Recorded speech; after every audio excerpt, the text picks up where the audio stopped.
jaalala bituu yaalin jaalalli si habitu malee yeroo ol fakkaataa keessatti nama lama yoo jaallatte filannoon kee isa duraa osoo hin taane isa boodarra jaallatte ta'uu qaba. Sababni isaas osoo isa duraa dhugaan jaallatte ta'ee isa lammaffaa onneen kee keessummeessu ture. Jaalala jechuun bareedina barbaaduu miti. Jaalala jechuun faayidaa barbaaduu miti. Jaalala jechuun fedhii foonii barbaaduu miti. Jaalala jechuun yeroo fayyaa qabanii fi yeroo gammachuu qofa wal hammachuu miti. Waan jaallatamu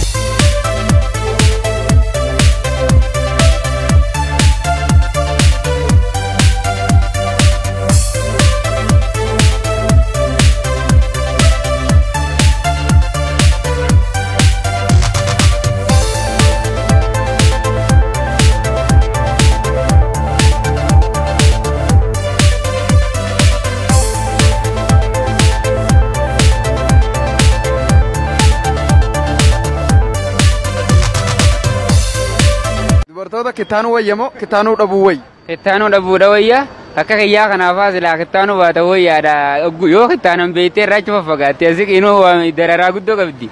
Wanni kitaananiif karaa keenya kanatti waan hedduu akaafaa kanaan guyyaa mudhiin citaa oltiimi galgala yoo kitaanuu baatannetti asiqiidhaan guyyuu galgaluu as deemnu meettiin hin dhiiftu mokom saniifitu akkasitti irraa jijjiiran waa akka gartee dandeessu bakka jaarta jala bultee qaalisaa gootu. والفدي زاري والكتابتني ديماني سني في الراجل أنا يلي ملء إني أنا إسي أخافون دندو شو كاتجت إيه قويات ده شخافا ولا قال كلا إسي أخايو أخاف يبري كباب تجرا تكانجيرو كم تا وني أتدو بدم ترسي ويا تام فيلا أنا تكن تانا مني ما سايد جاك يا غنا وجود صلاة أسري ديمنار أسود ديمو جرودي إن تلي دكا نوتي أثبات والله رب ما تجرامي أبو أنا جتيج أصلا دبو بلس ربي جرا بق جتة أجر تيجي وانو بوليسو كم سد إيجا إني أمو تلجي تملالا صاحبي إجته كم سينجين هاي هكا رسول الله صلى الله عليه وآله وسلم تدورا يولال تركون سر تنجر تجيمي يومين تدورا تو في تدين أنجن أي رسول ربي صلى الله عليه وآله وسلم دفت آيوسي تفتي إجته إراغرا قلجته سنهما دلين سر تنجر تجيمله دقيقة كودن تلجي تم إجته إرتي لابي وإجه سني رامبر دبار رامبر لالي نيتي أكسيتي والله هكا فانتيزي فولك يرى بريدوي هذا مسكين حديث رسول الله صلى الله عليه وآله وسلم أنا كم جرا ما شتاني إيه أكن ورباي كراولي دنيتشان نقدا دنيتشان جس إيه كم تجرا ري جواب أيه أخذ نكا جواب ملكية إرتكي رنجدا نمان هم ما توهم ما تسيري يا أمك مفتيسات يا مفتيسات ترى هذا قدراو رر ليكس ليكس كتير هدوكت تي كرا بق أبق وكذا هدوكت تي كلام بيك ويكون ترطر جنبه تعرفه بقى ترطر ده منجي بوكو أتو بوكو يا بوكو اللي جينا أشوف تي سووك أنا كان جدو إيه هما كان مالهم بيك تتماتم تي أفرد الله أتو ربك كرسي كوتي نرد ترسي مالهم منن ترسي هذا راو جانا نمسن كيس ترسا هدوك أمبدي دومني أدمي مرورام فنا كتينو رقصني جلال مقالتو شمسينما يفولتو أفانتيما سجالتو ساكن كما أنسجبو أنغنوما وي وي وي وي ساعة كل تكا في الدقيقة عشان تميجا دقيقة فرخيستي يورفتي بكان انجرتي أركمو باتي أنا فاتي جدو هومان جران ورقاتي هركرتي زيخان سيقالي nama hiikaan jaalalaan galleef wajjin jiraachuudhaaf hin rakkatin. Oromoon akkas jedha. Jaallannaan cittoo wajjin jibbinaan immoo shittoo wajjinii jedha waan ta'eef. Ispoonjii kasireen faamilii ka galaa bobbaan gabbiinaa ka hiraanni lukkuu qabatarrikillee. Si gaafadhu. Absummaanii beektami? Kittaanna dubartoota? Absumaa godhan sun kwa tagaaba keenya dooleessanii qoreetti naqan. Jechuun dheeraa sun dooleessaniiti muranii gaafa heerumni sii gahe gurbaaruu galchan ka. Gaafa keenya ammoo nu muraniiti nu dooleessanii qoree agamsaa lama nu naqan.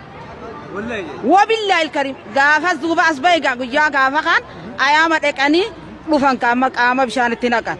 Hogguutti naqan sun intalatoo as bahe waan hiriyyaa ta'e geessi gahee jedhaniin akkasi dhiiraa aduutti dhaaban ka. Ayyee amma afuu qaba moo afuu qaba jettawan kun? Ammaatu moo ana akka hiyyaa taatu gaa sheeyxaana sun irraa hiisumaan jetta biraan beeku. Irraa afuu qaba? Irraa hafuun qabu kheyri. Muramuu qaba? Muramuu qaba wayi. Maaliif faayidaan isaa maal? Maaliif diina gaafadhu? Namni dheeraa sun irraa murre dhiiroobsuun danda'u. Manuu ilmi namaa jiraatu kanatti fedhii waan ilma namaa kun hundinuu bakka wahiitti jiraataa ture jedhan turaan. Gadda, gammachuu, jaalala, jibba, waanyoo kunniin hundinuu walitti qabamee bakka wahiitti jiraata jedhan. San booda gaaf tokko baharri wahii dhoohee magaalaa isaanii tana fudhachuudhaaf dhufe. Yaani bishaan guddaan dhufe magaalaa isaanii tana balleessee deemuudhaaf ta'e. Hundi isaaniitu sodaata. Sodaan bakka itti dhokatu sokata. Jibbaalleen bakka itti dhokatu sokata. Hundinuu wanni fedhii ta'e hundinuu sodaatee olii gadi gatamaa keessa fiigan bakka itti dhokatan sokatan. Sodaa ajaa'ibaatu itti dhufe. Fedhii tokko malee. Inni sun ammoo jaalala. Jaalalli wayita isaan akkasii sodaatanii olii gadi fiffiigan. Jaalalli maal dalagaa ture jedhan markaba hojjete jedhan. Markaba erga hojjete booda koottaa yaabbadhaa jedheen. San booda jibbaan jaalalli ashismuun gammachuun gaddi kunniin hundinuu dhufanii yaabbatan. Wanni fedhii jedhame hundinuu dhufanii yaabbatan. San booda wayita laalu hundinuu hin jiran tokkicha malee. Tokkicha kana soquudhaaf gadi bu'e. Osoo deemaa jiru argeen. Ka alatti hafe kun illikii ka jedhaniin sani. Abboo kottu yaabbadhu nu waliin deema. Deemaa jedha. Abboo rabbi jedhii kottu nu waliin deemu. Deema. San booda jibbii, gaddii, gammachuun abboo kottu jaalala kottu sitti hafu kottu inni yaabbatu nu waliin qarayyoo akkana daldabne calliseetuma morkata. Isa dhiisee abadan hin deemu jedhe jaalalli. San booda osuma isa kadhatu jedhan bishaan kun dhufee markaba namoonni irra jiran kana fuudhee markabni hin tareen nagaa ta'an. Jaalalli jedhan murka kana wajjin bishaan fudhateenii du'ee jedhan. Akkasitti du'ee jedhan jaalalli. Garaana nyaate bannaawwata seeraa tana dhagaye. Kanaafuu wayitaa morkattan murkanni gaafa sanii akkasitti biyyeen isa nyaatte waan hin taanetti morkattanii akka afariin nyaanne isiniin jechuu barbaadu. Waan babbareedatti morkadha, waa barachuutti morkadha, hojii daliidanii cimuutti morkadha. Wantoonni itti morkatan wantoonni baay'eetu jira. Wantoonni babbareedni wantoota babbareedatti morkadha. Maatii keessan gargaaru, obboleewwan keessan gargaaru, haadha keessan gargaaru, abbaa keessan gargaaruuf atti morkadhaa malee wantoota badaatti morkatin asiin jechuudha.